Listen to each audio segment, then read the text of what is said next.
All right. Good day, everybody. And welcome to Headline Hits with LW. I'm fired up, ready to go today for this Monday, June the 27th, 2022. Hope you guys are having a great start to your day. I'm still fighting a little bit of my allergies and my sinuses, but we will get through it. So, with that being said, I just wanted to start off today with this. I want to let you guys know that they're still manipulating us. They're still playing games. So the stock market extended recovery as rate hike fears subside. So I guess a lot of people are starting to kind of calm down a little bit and chill out.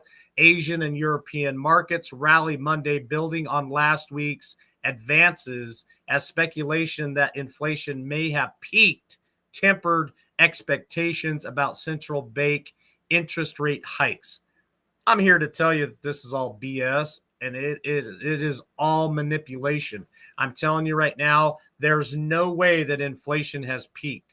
It is well on its way to continue to skyrocket, and we're seeing it each and every day at the store, at the gas pump. So don't let these guys fool you.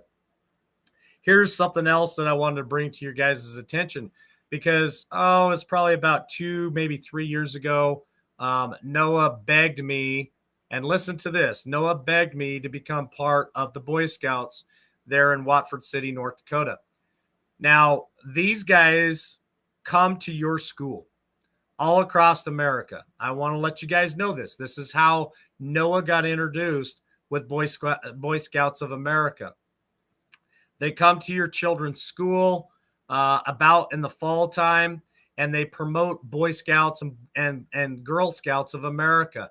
They get all these children, listen to me, all these children excited about shooting bows and arrows, going fishing, rowing around in a canoe, going camping. Dad, I get to do all this fun stuff, Noah said.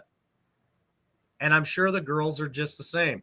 Mom, Dad, I get to do all this fun stuff. Now listen to this.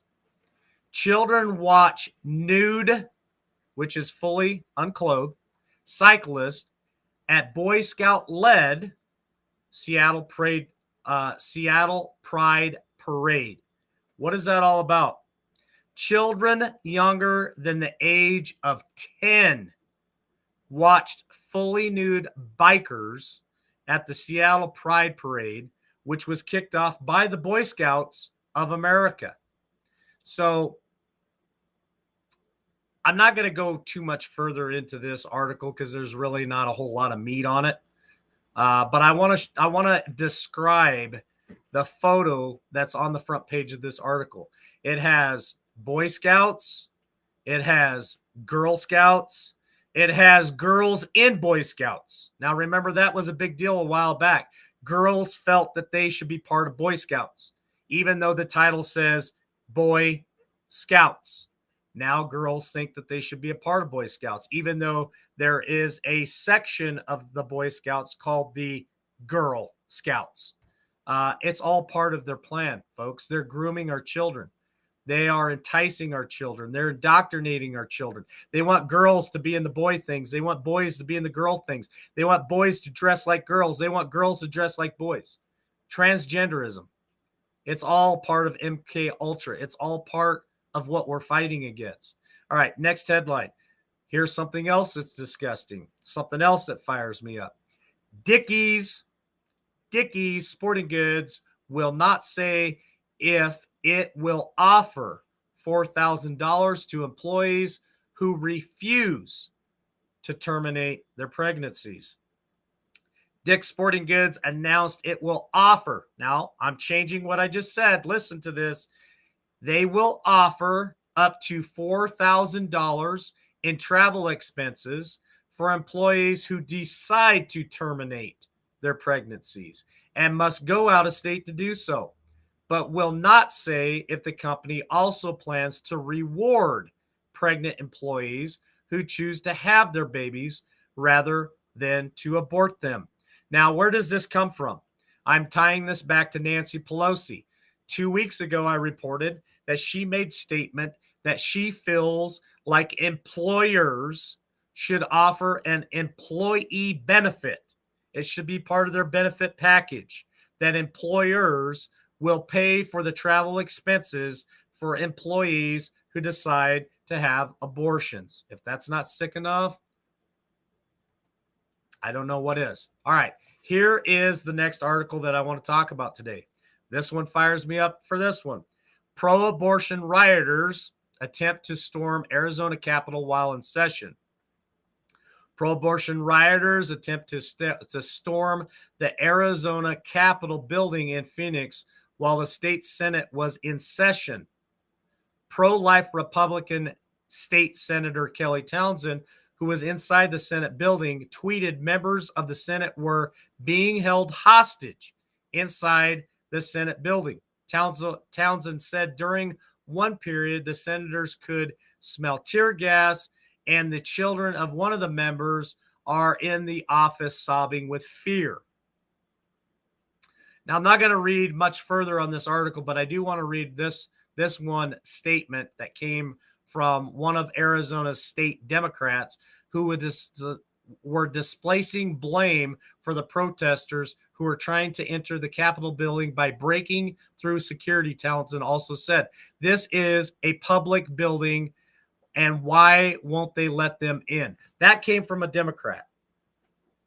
So as these people are breaking the law, Democrats are asking, why should they not be allowed in? It's a public building.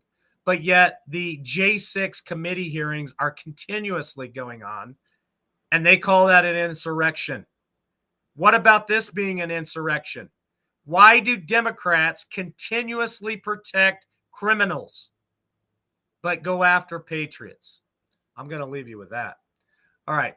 Next article, Christian Pregnancy Center in Colorado set on fire after Roe v. Wade decision.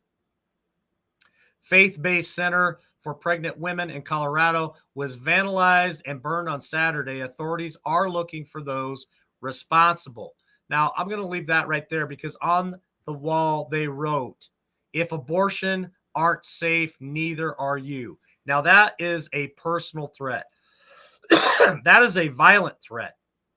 These people should not only be arrested, but they should be prosecuted for that threat. And of course, the Democrats always say these are nothing but peaceful protests. Remember, folks, they're peaceful. All right, here's some good news. We're going to brighten your day.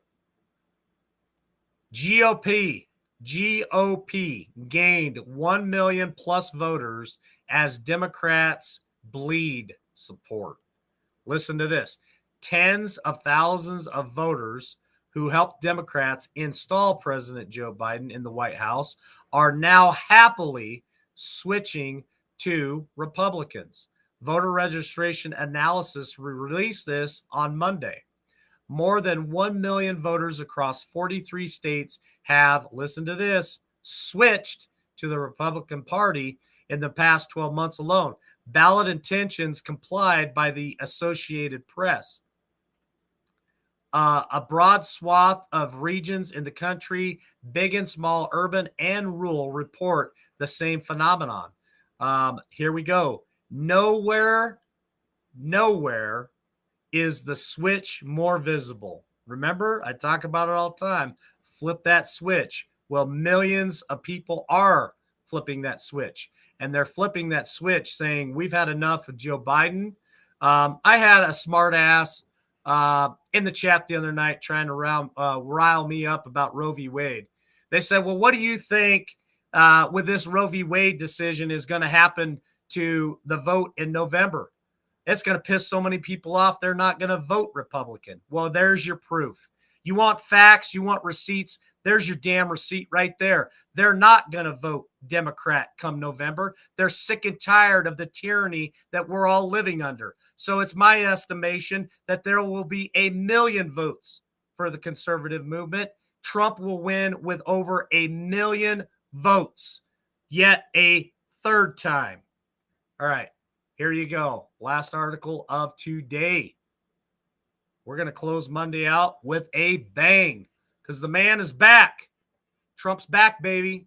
Only the MAGA movement could have ended the atrocity of Roe v. Wade. Now, I want to say this loud and I want to say this clear. If you considered yourself a pro-life Republican and you were not on that Trump train in 2016 because you couldn't stand all those mean tweets and you didn't like the man, the orange mad bad, sit your pansy ass down.